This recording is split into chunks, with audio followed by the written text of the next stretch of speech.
Hey there, Arthur here. Welcome to this video where we'll cover how to use projects for the use case of generating collections. That means exporting all the articles gathered in a project in a single document, including a table of contents and even more.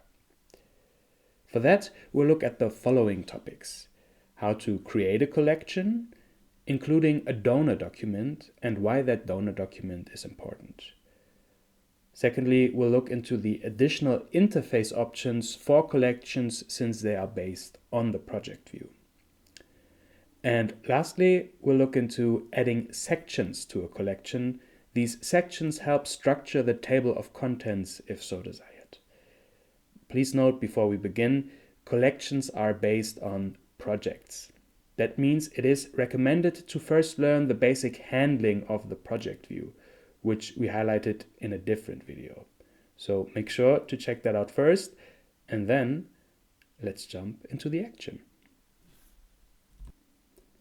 All right, here we are getting started to create a collection. And for that we have an aptly named option here in the project tab, in the publish tab of SciFlow. And when we click on it, we can create a collection. We'll give it a name.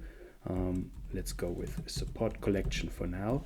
And the thing is, when you do create a new collection, there are actually two documents that are generated for you, because collections work in a way where you catch a running start if you have these two types of templates and documents at your hand in the beginning. The thing is, as you see here, there are two documents that are at our disposal. One has the template collection and the other has the template collection article, and these are intended to highlight the structure and hierarchy that is needed, because whatever collection templates you use will provide for you. You'll always have a donor document with a template like collection, and then another template for the articles of a collection. And that is because this donor document, as we name it, is there to give like a circumventing belt around all the articles that you gather. So imagine that the articles give the specific individual manuscripts that you want to highlight, and the collection just makes sure that everything around it fits. That includes the table of contents and other stuff. So you gather all the single articles, multiples of them, and then the collection template is the one responsible to bring them all together later to produce one single file. So that is why it is important to have this at the beginning. If you know the specific slugs for your templates, feel free to enter them here. This collection article example here you can remove later if you wish to do so, so you can remove that later. Just make sure that you understand in the beginning why these documents are important and how to use them. Additionally, when you look at the setup of that donor document, so if we look at the editor here, we'll see that there are some pages and chapters pre-generated. And to give you an idea, the donor document is also the place where you maintain like imprint pages if you need them, and you can also place chapters here for like editorials or preambles or other things that you want to put in front of your article. So this would be the place where you do that, and you see that reflected here in the placement tab. Also, this is one of the additions that you have in the collection view of a project, where you see the placement of the donor document is in the front as well, because as I said, it gives this shell, this circumventing belt around all the articles which you'll find in the body. So that is the basic rundown of how to create a collection and why there are two documents pre-generated for you. And just make sure to keep that in mind, that you need this donor document that brings all your articles together later on. What I will do now is I'll fill that up with a little bit of example documents and see you back in a second to have a look at the new interface and all the additional options that you receive when working on a collection compared to a project view. So yeah, see you in a bit. And back we are. Here I just added some more proper documents, and I opened the manuscript uploading panel here, where we can see that I can still add some more documents. There's one that I haven't added yet, and that is because first I want to show that the collections give you some more options when you want to add a manuscript to your collection, to your project. So same procedure as always. I just click on it, and here it stands the same as with the projects. Use the recommended form of adding an article, because in 95% of the time you want to just add an article, a manuscript to your collections, to your collection. If you have a new donor document that you want to add, you can do that as well here. And the nice thing is here you get a live feedback of where you would put the new document. So the article is just number 4 in your collection. If you choose that to be your new donor document, you see that this will take over the front of the collection and therefore have other implications for the whole of your collection. You don't need to understand this in perfect detail. As I said, just use the recommended option. The more you get into collections, the more knowledgeable you get. You'll find more options here as well, where you can add a part, chapters, or even a back matter. And the view here always helps to give you an idea where your new manuscript will be positioned. So keep that in mind. First and foremost, keep in mind to just use the recommended option here. But the more you get used to collections, the more you get the hang of it.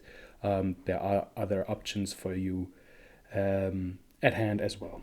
So here I just go through the motion. I add this document as well, and we can have a look here at what other options the view gives us when it comes to collections. So I don't get into the details of what the project view adds anyways, but I want to highlight the differences.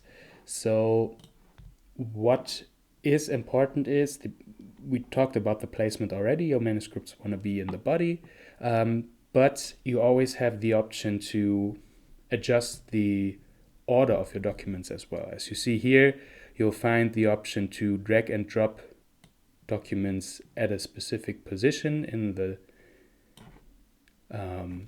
the order of your project, and then this new order will be applied automatically. So this is a way to give you an immediate way of organizing the order of your documents.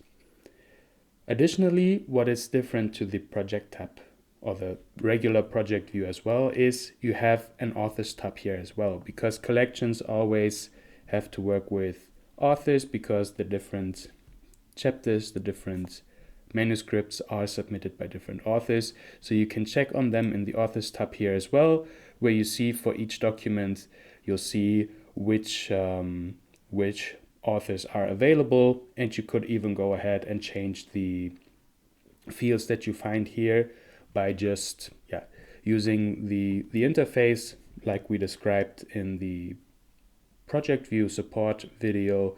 So you could change them here, and you could use like filters as well.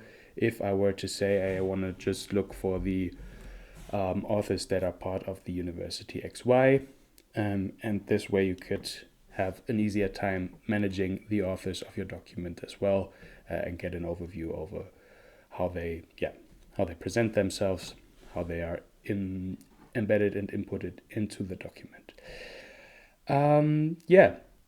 Aside from that, you also have the preview here. So once again, you can get an insight of how the single articles of your collection look here, and you can navigate through them as you would normally do as well.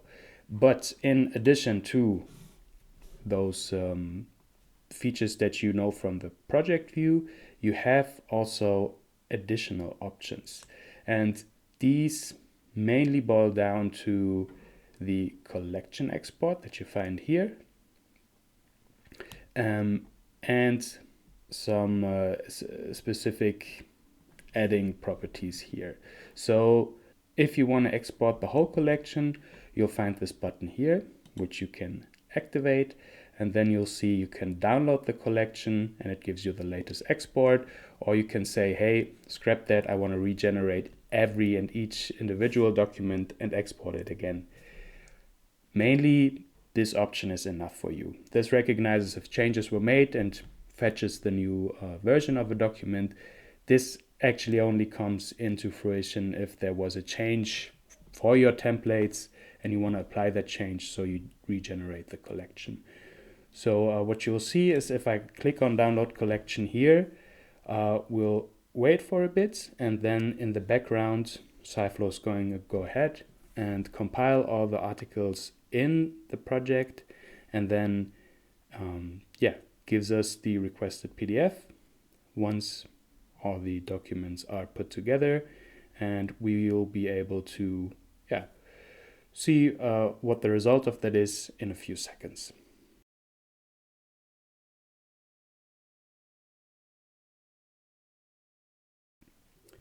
And here we are. As you see, the collection downloaded the file, which we can open here. Once I open it, we'll see that the information from the donor document was taken. It is empty right now, so there's nothing specifically added to it, but we'll see like table of contents is created automatically, page numbering is applied automatically, and you'll see that the title and the authors are embedded in the collection automatically as well, and we have the single article formatting here applied within the whole document. The formatting, of course, depends on the templates that you will use. These are just the basic versions for showcasing and highlighting, and that is also everything you need to know when you first get started with collections. Here, once you get the hang of it, you'll have the option to open advanced columns and get some advanced settings, but this is just a sneak peek. I don't want to confuse you with that yet. So keep in mind that you can rearrange the documents, that you have an authors tab, and then just export the whole collection once you feel like it and once everything is ready. And that is everything for the interface. In the last part, we will look at the option that I teased but not shown yet, and that is the insert section break option, which I'll explain in a few more details when I see you next. And back we are with the magic power of editing. So what I want to point out lastly is the option to add sections, or as the app calls them, section breaks. And these sections basically act as a guiding point, a structuring point for the documents. If you imagine you have a collection with a multitude of documents and you want to give them a little bit of structure in the table of contents, you can use those sections to do so. So if I say I actually want to have a section here before that document, I'll edit via the plus document here and just say please insert a section break, then you give it a name, and then you can edit. What you need to look out for is these two options here, because as they are explained here, they make sure, or they are the integral part of determining how those sections are incorporated into your collection. So most of the time you want to show your collection in the table of contents to give a structuring guide there, and then you have the option to render them as a page in the collection as well. So if both of these are active, I have a mention of my section break in the table of contents, and then when that section begins, there is a dedicated page inserted there as well. If I just want to have the structural guidance within the table of contents, I can deselect the modulator here, and then it just appears in the table of contents, or you can turn that the other way around and say, I don't need it in the table of contents, but I want a page just to give an idea where the different sections begin. So here you can choose however you like. You can edit that later as well. And when you click on insert, you will receive the section, as you see here, below the document that you selected. If that isn't what you intended, like I'll be honest with you, I thought it would be above that document, you can take it and just move it around like you do with the other documents as well. And then you can edit those sections here as well and open the menu that we just saw, or you open the preview window here, where you can then see the same options here again and create a preview if you want as well, or you can remove it here as well as here. So here we circle back into the interface options that by now I'm sure you probably already know. So this is the last thing I want to provide you with before you start collections on your own. And I think you have everything to get started. And wish you the best of luck with your collections. I hope you enjoy them in SciFlow, and probably or hopefully we'll hear each other in the next support video. Take care and goodbye.